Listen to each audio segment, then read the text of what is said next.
Oh, thank you. This was a surprise invite tonight. I set off to come to the conference and realised that when I got here I was going to be on the platform.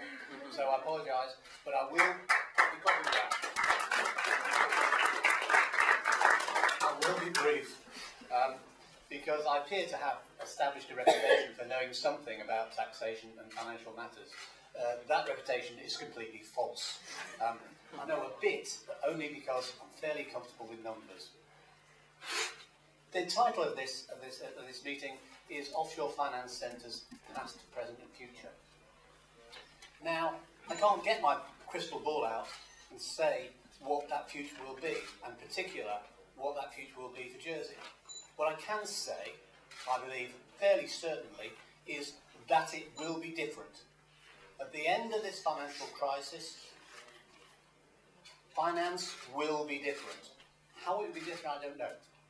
As a result of the pressures coming on Jersey from America, in particular, from the new regime from Obama, who has pledged himself to a program of reform in his country, which requires him to chase tax-avoided tax from his compatriots and to get it in order to fund what is promised the American people.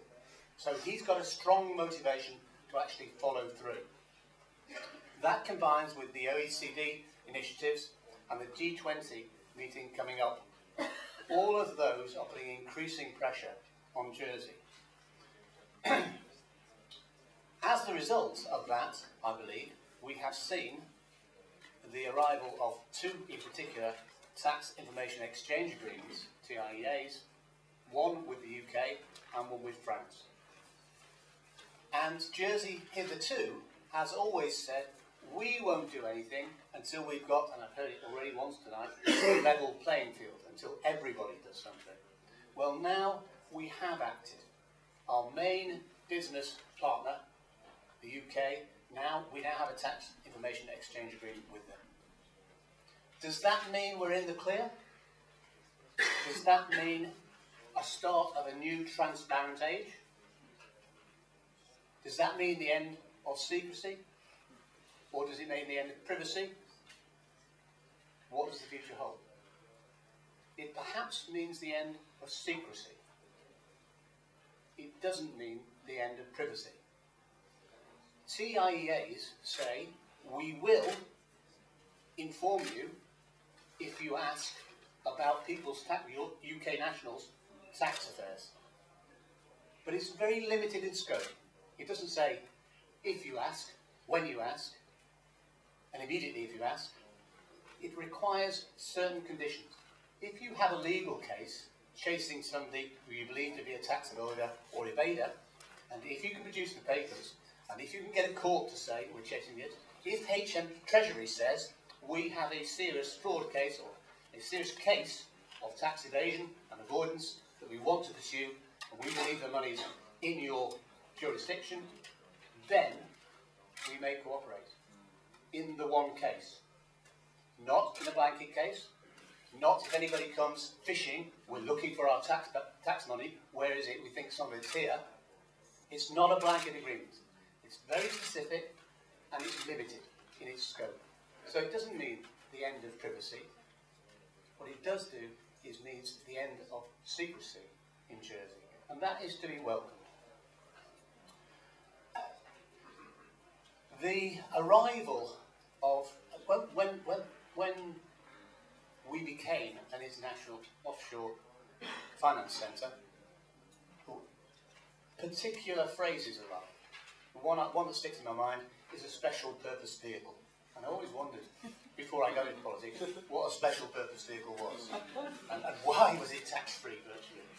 And then I found out, quite recently actually, and it exists so that, for example, a company who buys coffee in Ghana at a price X and then sells it on to a company in Jersey, which is fairly tax-free, at X plus 10, making a nominal profit of 10, on which he pays a little tax in Ghana, but no tax in Jersey.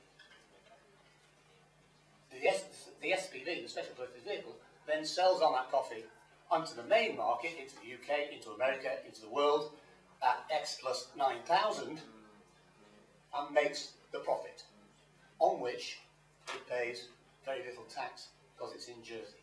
Now that's a wonderful thing to happen if you're the owner of that special purpose vehicle. But what is that doing? That is taking tax from where it belongs and magicking it away. The deepest and most hard-felt example of that is when that occurs in developing countries, because that's when we're really harming their tax base and their particular position. The other thing we've heard about recently is things called collateralized debt obligations, CDOs. Now they're a wonderful thing, and I won't even try and understand them because the people who handle them don't understand them at all either, and they just play with them. They've got these debts and they can sell them on. I don't know how that works, but it works until somebody says, whoa, the emperor's got no clothes. You've got a worthless object that you just sold on for a completely artificial price, and what happens? The bottom falls out of the market. That's happened. Now, that's the reason why I say whatever happens in the future, with or without pressure from OECD, with or without pressure from the US, things will change. The finance sector in 10 years' time is going to look vastly different to what it does there. And I don't think we'll still be dealing with CDOs.